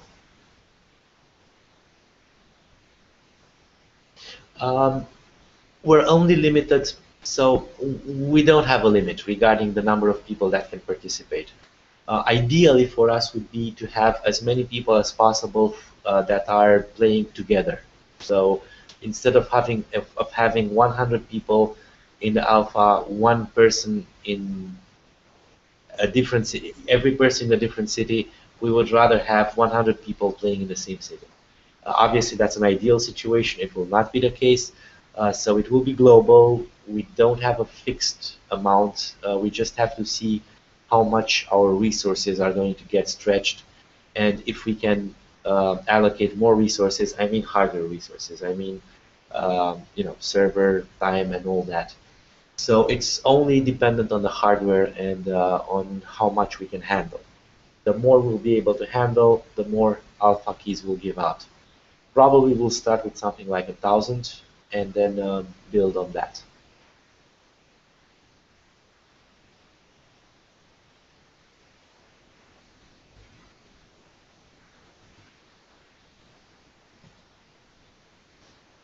Um, I don't think if it will be needed, I'll let you know. Thank you very much for the offer. And if it will be that needed, sorry, I'm really tired at this point. I'm starting to mumble a bit. So if it will be needed, I'll definitely let you know. I think that what we are going to do when we're actually going to release the client as soon as possible. So anything before that will be unstable, and you wouldn't really need to test that. The moment we have a stable client, we're going to release it and start, live testing on it.